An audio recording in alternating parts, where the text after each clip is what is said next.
Thumbnail చూసే ఉంటారు. Asia versus west మధ్య యుద్ధం మొదలైంది. మొన్న అక్టోబర్ 7 రోజు Russia, China, India, the RIC bloc ఈ 3 దేశాలు రంగంలో దిగి జాయింట్ గా ఆఫ్ఘనిస్తాన్ నుండి అమెరికా బాగ్రామ్ ఎయిర్ బేస్ ను లాక్కోవడానికి ట్రై చేస్తే ఆఫ్ఘనిస్తాన్ వెనక మేమున్నాము అనే హామీ ఇచ్చారు. రీసెంట్ టైమ్స్ లో భారత్ డైరెక్ట్ గా అమెరికాకు ఛాలెంజ్ ఇవ్వడం ఇదే మొదటిసారి. ఇదే ఊపు మనం చూపించాలి. ఇలా చేస్తేనే ట్రంప్ తగ్గుతాడు. భారత్ పైన టారిఫ్లు వేశాడు, H1B ఫైన్స్ వేశాడు. ప్రతి ఒక్క ఫోరంలో ఇండియా లాస్ట్ జెట్స్ అని భారత్ ను అవమానించిన వ్యక్తికి ఇలాగే కౌంటర్ ఇవ్వాలి. మీకు గుర్తుంటే డొనాల్డ్ ట్రంప్ కొద్ది వారాల క్రితం ఐ వాంట్ బాగ్రామ్ బ్యాక్ అనే స్టేట్మెంట్ ఇచ్చారు.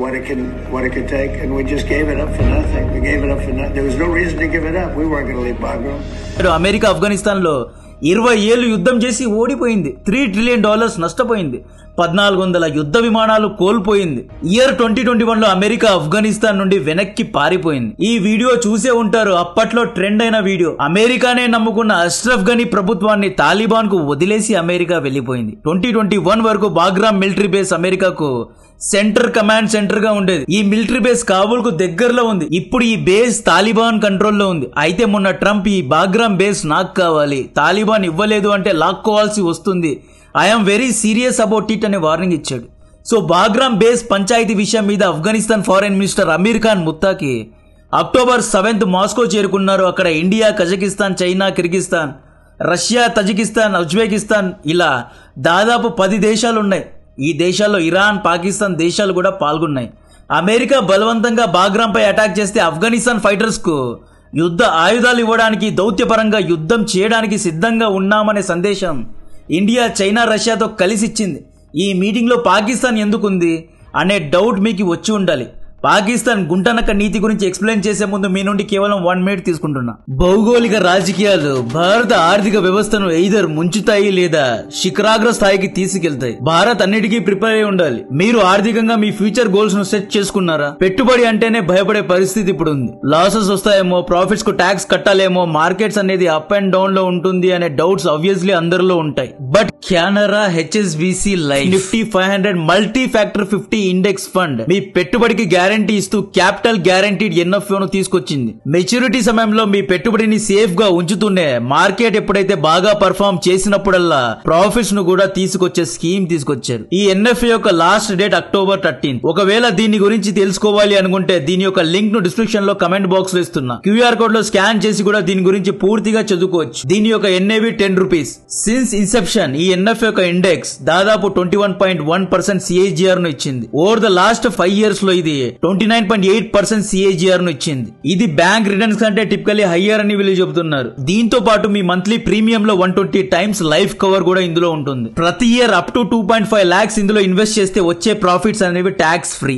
NRI మిత్రులకు కూడా ఇది మంచి ఆపర్చునిటీ. నెల 18,000 ఇన్వెస్ట్ చేస్తే దాదాపు 2 కోట్ల వరకు రిటర్న్స్ ను పొందే అవకాశాలు ఉన్నాయి. ఈ NFO యొక్క లాస్ట్ డేట్ అక్టోబర్ 13. ఇంకా 4 డేస్ మాత్రమే మిగిలి ఉంది. లింక్ ను డిస్క్రిప్షన్ లో కమెంట్ బాక్స్ లో ఇస్తున్నా. QR కోడ్ ను కూడా ఇస్తున్నా. స్కాన్ చేసి అన్ని వివరాలు చూడగలరు. తెలుగు కస్టమర్ కేర్ ఫెసిలిటీ కూడా ఉంది. కావాలంటే ఏజెంట్ ఇంటికి వచ్చి అసిస్ట్ కూడా చేస్తాడు. తెలుగులో వాళ్ళు మీ డౌట్స్ అన్ని క్లియర్ చేస్తారు. మొత్తం చదివి అర్థం చేసుకొని ఒకవేళ నచ్చితే ఇంట్రెస్ట్ ఉన్న వాళ్ళకి షేర్ చేయండి. కుక్కతోక వంకర అన్నట్లు పాకిస్తాన్ శవ రాజకీయాలు చేస్తోంది. ఒకవేళ అమెరికా బాగ్రామ్ లో తిరిగి వచ్చేస్తే పాకిస్తాన్ యొక్క Peshawar military base, Nur Khan military base యొక్క ప్రాముఖ్యత తగ్గిపోతుంది. కాబట్టే పాకిస్తాన్ బాగ్రామ్ పై స్టాండ్ తీసుకుంది తప్పితే ఆఫ్ఘనిస్తాన్ పై ప్రేమతో కాదు. ఒకవేళ బాగ్రామ్ లో అమెరికా రాలేదు అంటే అమెరికా ఏం చేస్తుంది? పాకిస్తాన్ కు వస్తుంది. పాకిస్తాన్ యొక్క నూర్ఖాన్ బేసెస్ ను లేదా పెషావర్ లో ఉన్న ఎయిర్ బేసెస్ ను వాడుకుంటుంది. ఈ విధంగా పాకిస్తాన్ కు అమెరికా ద్వారా కొన్ని డబ్బులు వస్తాయి. అదే బాగ్రామ్ లో పర్మనెంట్ గా అమెరికన్ మిలిటరీ సెట్ అయిపోయింది అనుకోండి, పాకిస్తాన్ ను ఎవరు పట్టించుకోడు. పాకిస్తాన్ కు ఎవడు అప్పులు ఇవ్వడు. కాబట్టే పాకిస్తాన్ ఆఫ్ఘనిస్తాన్ కు ఈ విషయంలో మాత్రమే సపోర్ట్ చేసింది. ఇక్కడ ఎందుకని బాగ్రామ్ అని డొనాల్డ్ ట్రంప్ అంటున్నాడు? ఈ బాగ్రామ్ బేస్ లో ఏముంది అంటే ఆఫ్ఘనిస్తాన్ బాగ్రామ్ మిడిల్ ఈస్ట్ కు అంటే Saudi Arabia, UAE, Oman, Yemen దేశాలకు, ఇరాన్ కు, ఇండియాకు, చైనాకు, రష్యాకు ఇలా అన్ని దేశాల మధ్యలో ఉంటుంది. సెంటర్ పాయింట్ లో ఉంటుంది. స్ట్రాటజికలీ వ్యూహాత్మకమైన లొకేషన్ లో ఉంటుంది. ప్రస్తుతం మిడిల్ ఈస్ట్ లో, సెంట్రల్ ఏషియాలో అమెరికన్ ఆర్మీ బలహీన పడుతోంది. కొన్ని స్టాటిస్టిక్స్ చెప్తా వినండి. 2011లో ఆఫ్ఘనిస్తాన్ లో దాదాపు 1,00,000 మంది అమెరికన్ సైనికులు, Black Hawk helicopters, fighter jets, motors, MQ-9 కార్బన్స్, యుద్ధ ట్యాంకర్లు, సర్విలియన్స్ డ్రోన్స్, శాటిలైట్స్ మొత్తం అమెరికన్ బందోబస్తు మొత్తం ఆఫ్ఘనిస్తాన్లోనే ఉండేది. ఎవరైనా మిడిల్ ఈస్ట్లో అడుగు పెడితే లేపేసేవారు. 2001 నుండి 2021 దాదాపు 20 ఏళ్లు మిడిల్ ఈస్ట్, సెంట్రల్ ఏషియాను లిటరలీ అమెరికా శాసించింది. 2003 నుండి 2011లో ఇరాక్లో యుద్ధం చేసింది. 2003 నుండి 2016 వరకు సిరియాలో ఐసిస్తో, ISILతో, అల్ ఖైదా ఇలా అందరితో యుద్ధాలు చేసింది అమెరికా. 2021లో ఎప్పుడైతే ఆఫ్ఘనిస్తాన్ నుండి వెనక్కి వెళ్లిపోయిందో అప్పటి నుండి ఇరాన్ స్ట్రాంగ్ అయింది. యమన్లో హౌతీలు స్ట్రాంగ్ అయ్యారు. అక్టోబర్ 7, 2023లో అమెరికన్ ally అయిన ఇజ్రాయెల్పై అటాక్ జరిగింది. Iran hypersonic missiles, even nooks కూడా తయారు చేసే స్థితికి చేరుకుంది. వీటన్నిటికీ కారణం ఏషియాలో అమెరికన్ ప్రెసెన్స్ తగ్గిపోవడమే. 2021 తర్వాత చైనా ఆఫ్ఘనిస్తాన్లో వ్యాపారం చేయడం మొదలుపెట్టింది. ఆఫ్ఘనిస్తాన్ సాయిల్లో BRI ప్రాజెక్టును మొదలుపెట్టింది. సిపాక్ ప్రాజెక్టును ఆఫ్ఘనిస్తాన్లో కనెక్ట్ చేస్తాము అని చైనా మొన్న ప్రకటించింది. లాస్ట్ ఇయరే రష్యా ఆఫ్ఘనిస్తాన్ తాలిబాన్ ప్రభుత్వాన్ని గుర్తించింది. ఇండియా ఆఫ్ఘనిస్తాన్కు హ్యుమానిటేరియన్ ఎయిడ్స్ను పంపుతోంది. మన ప్రతి బడ్జెట్లో మినిమం 200 కోట్లు మనం ఆఫ్ఘనిస్తాన్కు ఇస్తున్నాం. This means regional powers rise అవుతున్నారు అనమాట. ఆఫ్ఘనిస్తాన్, ఇండియా, రష్యా, చైనా ఈ ఆసియా దేశాలు బలపడుతున్నాయి. దీన్నే రీజనల్ పవర్ స్ట్రెంథనింగ్ అంటారు. వీటన్నిటి వల్ల ఏమవుతుంది, అమెరికా ఆఫ్ఘనిస్తాన్లో తమ పట్టును క్రమక్రమంగా కోల్పోతుంది. మొన్న ఇరాన్ యుద్ధంలో చూసుకుంటే ఇరాన్తో లాస్ట్ వరకు ఇజ్రాయెలే యుద్ధం చేసింది. అమెరికా అదిగో అప్పుడొస్తా, ఇదిగో ఇప్పుడొస్తా, ఓ వీకెండ్ ఉంది మండే వస్తా, లేదు థర్స్డే వస్తా అని చెప్పి లాస్ట్లో ఫైనల్ కార్డ్స్ పడేటప్పుడు B2 బాంబర్స్ ద్వారా వచ్చి కొన్ని అటాక్స్ చేసి వెళ్ళిపోయింది. అవి కూడా ఫెయిల్డ్ అటాక్స్. యమన్లో ఉన్న హౌతీల పైన అమెరికా కంట్రోల్ లేదు. హౌతీలు ఎప్పుడు పడితే అప్పుడు హైపర్సోనిక్ మిజైల్స్తో దాడులు చేస్తున్నారు. రెడ్ సీలో అమెరికన్ UK షిప్స్ను లేపి అవతల వేస్తున్నారు. సో మళ్ళీ ఆఫ్ఘనిస్తాన్లో పట్టును సాధించి హౌతీలపై, ఇరాన్పై లేదా మిడిల్ ఈస్ట్ పై మళ్ళీ తమ యొక్క హెజ్మనీను పెంచుకోవాలి అని డొనాల్డ్ ట్రంప్ బాగ్రామ్ బేస్ పైన కన్నేశాడు అనమాట. ఆఫ్ఘనిస్తాన్ నుండి చైనాకు కేవలం 1500 కిలోమీటర్స్ మాత్రమే. చైనా ఆఫ్ఘనిస్తాన్ బార్డర్లో న్యూక్లియర్ టెస్ట్ చేస్తోంది. దానిపై నిఘాను ఉంచడానికి, చైనా సిపాక్ ప్రాజెక్ట్పై లేదా BRI ప్రాజెక్ట్పై నిఘాను ఉంచడానికి బాగ్రామ్ బేస్ను లాక్కోవడానికి సిద్ధమయ్యారు. రేపు చైనా సూపర్ పవర్ అయితే షింగ్జియాంగ్లో మత గొడవలను రెచ్చగొట్టడానికి, రేపు జరగబోయే చైనా తైవాన్ యుద్ధంలో తైవాన్ నుండి కింద నుండి అటాక్ చేస్తారు, పైనుండి బాగ్రామ్ ఎయిర్ బేస్ ద్వారా పైనుండి చైనాపై అటాక్ చేసి 2 ఫ్రంట్ వార్ చేయడానికి ఈజీగా ఉంటుంది అని చెప్పి బాగ్రామ్ పై కన్నేశారు. అమెరికా ఎలా అంటే అండి, it will project there power. ఒక ఊరిలో పెద్ద మనిషి అని ఎవరిని అంటారు? మంది గొడవలను తెంచే వారినే పెద్ద మనుషులు అంటారు. అమెరికా బిహేవ్ లైక్ పెద్ద మనిషి. ప్రపంచ వ్యాప్తంగా మిలిటరీ బేసెస్ను కట్టుకుంది అమెరికా. మీరు చూసుకోండి, Arabian Sea, Indian Ocean, Pacific Ocean, South China Sea ఇలా అన్ని సముద్ర దారుల్లో అమెరికన్ పాట్రోలింగ్ షిప్స్ తిరుగుతూ ఉంటాయి. ఊరికే తిరుగుతూ ఉంటాయి. ఎందుకురా తిరుగుతున్నారు అంటే, అమెరికా పొగురు ఎలా ఉంటుంది అంటే, నేను సముద్ర మార్గాలను కాపలా కాసేవాడిని, కాపర్ని అన్నట్లు అమెరికా తన పవర్ను చూపిస్తూ ఉంటుంది. నేను విన్నా అన్నట్లుంటుంది అమెరికా. ఉదాహరణకు ఇండియా పాకిస్తాన్ యుద్ధం జరుగుతుంటే మధ్యలో డొనాల్డ్ ట్రంప్ దూరాడు. దిస్ ఈజ్ కాల్డ్ పెద్ద మనిషి. అంటే మంది గొడవల్లో దూరడం అనమాట. కంబోడియా, థైలాండ్ మధ్య సీజ్ ఫైర్ చేయించాడు. ఆర్మేనియా, అజర్బైజాన్ యుద్ధంలో దూరాడు. ఇజ్రాయెల్, హమాస్ యుద్ధంలో దూరుతాడు. తైవాన్, చైనా ఇష్యూలో దూరుతాడు. ఎక్కడో అంటార్క్టికాలో యుద్ధం జరిగినా నేను విన్నా అని చెప్పి కావాలనే దూరుతుంది అమెరికా.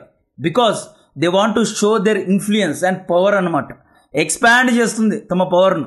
అమెరికా కంటే టెక్నాలజీలో, ఆర్టిఫిషియల్ ఇంటెలిజెన్స్లో, ఇన్ఫ్రాస్ట్రక్చర్లో, పాపులేషన్లో, యువతలో, తెలివిలో, కస్టంలో, మ్యానుఫ్యాక్చరింగ్లో ఇలా అన్ని విషయాల్లో చైనా నంబర్ 1 అండి. నంబర్స్ కాదు, అమెరికాను ఎప్పుడో చైనా దాటిపోయింది. బట్ అఫీషియల్లీ చైనా ఎందుకు సూపర్ పవర్ కాదు?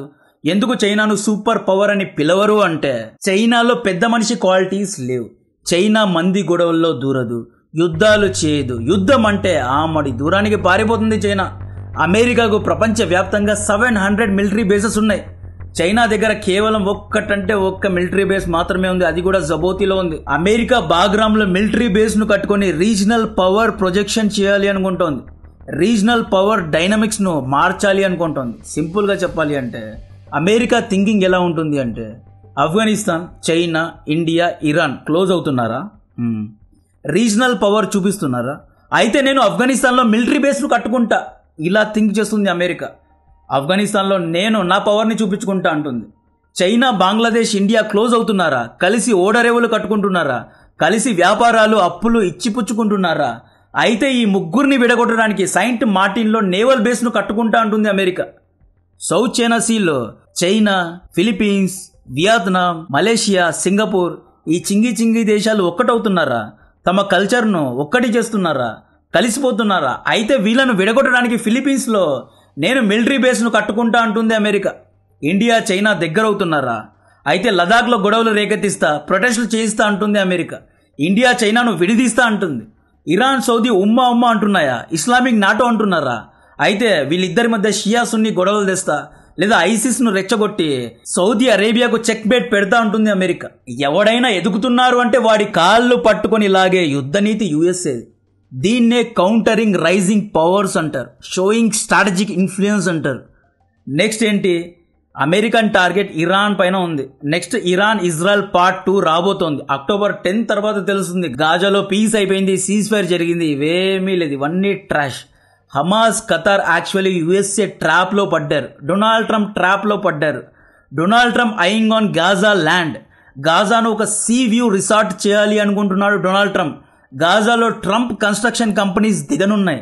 అక్టోబర్ 10 తర్వాత జరిగే సినిమా మొత్తాన్ని తర్వాతి వీడియోస్లో ఎక్స్ప్లెయిన్ చేస్తా. ఆఫ్ఘనిస్తాన్ యొక్క ఫారెన్ మినిస్టర్ ఇండియాకు రావడం ఇదే మొదటిసారి. ఈయన ఇండియాలో 6 రోజులు ఉండనున్నారు. అక్టోబర్ 16 వరకు ఇండియాలోనే ఉంటారు. ఫస్ట్ టైం ఆఫ్ఘనిస్తాన్ యొక్క ఒక మినిస్టర్కు మనం ఆతిథ్యం ఇచ్చాం. This is not a small news. పెద్ద మీడియా ఛానల్స్ దీన్ని అసలు కవరేజ్ చేయడం లేదు. ఆఫ్ఘనిస్తాన్కు సపోర్ట్ చేయడం వల్ల మనం డైరెక్ట్లీ పాకిస్తాన్ అండ్ అమెరికాకు చెక్ పెట్టాం. అఫీషియల్గా ఇండియా తాలిబాన్ ప్రభుత్వాన్ని కూడా గుర్తించాలి. బాగ్రామ్ విషయంలో మనం మొండిగా ఉండాలి. ఎక్కడో పెసిఫిక్ మహాసముద్రంలో ఉన్న ఒక తెల్లోడు మన ఏషియన్ నడి బొడ్డులో ఉన్న ఆఫ్ఘనిస్తాన్ యొక్క పేర్లు చూసుకోండి. కాందహార్, గాంధారి, హిందూ కుష్ మౌంటైన్స్ ఆఫ్ఘనిస్తాన్లో ఉన్నాయి. సో ఆఫ్ఘనిస్తాన్ అనేది ఒక రీజనల్ కంట్రీ. అంటే మనం మన రీజనల్ పవర్ను చూపించాలి. ఎవరో పెసిఫిక్ ఓషన్లో ఉన్న ఒక తెల్లోడు బాగ్రామ్ బేస్ను లాక్కుంటాను అంటే మనం ఏమీ రియాక్ట్ అవ్వకుండా మూసుకొని ఇండియాలో కూర్చుంటే మనకు చీము నెత్తరు లేదనుకుంటారు. ఈరోజు బాగ్రామ్ అంటారు, రేపు సెయింట్ మార్టిన్ అంటారు, మర్నాడు విశాఖపట్నంలో నాకు ఒక మిలిటరీ బేస్ కావాలి అంటారు. సో ఈ విధంగా మనం అమెరికాను అడ్డుకునే సమయం వచ్చింది. ఆసియా వర్సెస్ వెస్ట్ అంటున్నారు.